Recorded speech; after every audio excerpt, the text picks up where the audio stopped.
Di Villa Park, seorang bocah kelahiran Chuncheon, Korea Selatan senyumnya merekah. Ya, bocah itu adalah Song Hyung-min yang baru saja mencetak hat-trick ke gawang Emiliano Martinez. 3 gol Son plus 1 dari pemain bekas Juventus membawa Tottenham Hotspur menang 4-0 atas Aston Villa. Tottenham pun kian melaju dan merangsek di peringkat 4 Liga Inggris. Tentu pasukan Antonio Conte punya misi balas dendam agar bisa tampil di Liga Champions. Dan ya, The Lily Whites bisa saja melakukan hal itu. Syaratnya, Arsenal, West Ham, dan Manchester United yang menguntit di belakangnya tak sanggup menyalip. Apakah Tottenham bisa? Tentu. The Lily Whites sedang dalam tren positif belakangan ini. Taktik Antonio Conte tampak makin nyetel. Para pemain Tottenham pun sudah mulai paham apa yang diinginkan pelatih berkebangsaan Italia tersebut. Sebelum mengalahkan Aston Villa 4-0, Tottenham menggasak Newcastle 5-1, melumat pesaing mereka West Ham 3-1, menghancurkan Everton 5-0, meski setelah itu kalah dari Manchester United 3-2. Tottenham masih dalam perburuan 4 besar.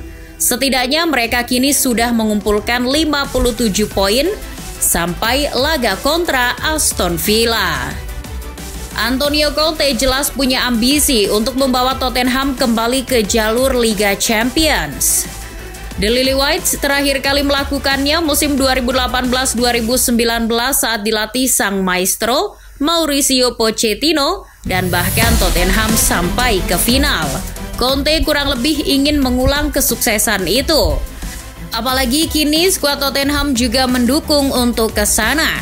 Dengan kedatangan Dejan Kulusevski yang sok-sokan dibuang Juventus, makin moncernya Song Hyung-min, Harry Kane yang kian berkembang dan tak hanya menjadi mesin gol, tapi juga turut menjadi kreator serangan. Belum lagi sosok Hugo Lloris yang dahsyat di bawah Mister.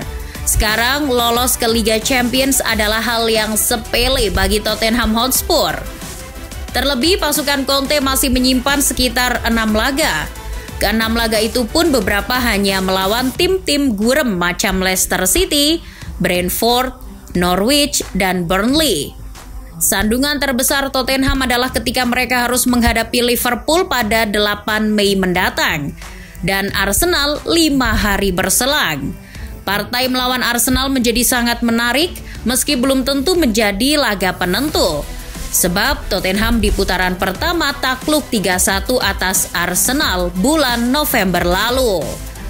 Namun itu saat Nuno Espirito Santo yang melatih. Sementara kini juru kemudi ada di tangan Antonio Conte. Perlu dicatat juga bahwa Conte di laga kontra Liverpool membuat Jurgen Klopp tak bisa membawa pulang 3 poin. Langkah Tottenham tidak akan mulus. Antonio Conte juga boleh jadi tak nyenyak tidurnya. Sebab tetangga sepersusuan mereka, Arsenal, tinggal menunggu kesempatan untuk merebut tempat keempat. Apalagi The Gunners kini memiliki 54 poin dan berjarak 3 poin saja dari Tottenham. Itu artinya Arsenal hanya butuh sekali menang dan sekali imbang untuk bisa menikung Tottenham Hotspur di peringkat keempat. Itu kalau Tottenham kalah di 2 laga berikutnya. Tapi apakah bisa? Ya, silahkan fans Arsenal bermunajat saja. Namun belakangan Arsenal sedang dalam mode mediocre. Kekalahan atas Brighton 2-1 di markas sendiri dan pembantaian yang tak terperi oleh Crystal Palace 3-0 membuat Arsenal seperti kembali ke setelan pabrik. Meski seorang Arteta tetap meyakini The Gunners akan kembali ke Liga Champions.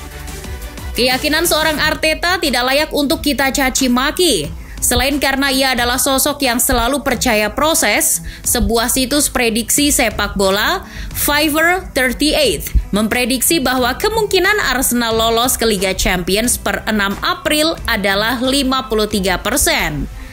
Tottenham yang fansnya sudah mulai tahu caranya tersenyum itu, kans lolos ke Liga Champions hanya 44%. Maka dari itu, para Gunners silahkan berdoa saja. Doa yang rutin, tapi harus realistis juga sih. The Gunners setelah ini masih harus menghadapi Chelsea, United, West Ham, dan Tottenham Hotspur. Tentu keempatnya bukan lawan yang ringan, apalagi Chelsea dan United yang sebelumnya sudah mengalahkan Arsenal. Arteta boleh mengharap kemenangan atas West Ham. Di sisi lain, menghadapi Tottenham di jelang 3 laga akhir bisa jadi penentu apakah Arsenal masuk UCL atau tidak. Keuntungannya, Arsenal unggul head-to-head atas Tottenham karena di laga sebelumnya berhasil menang 3-1.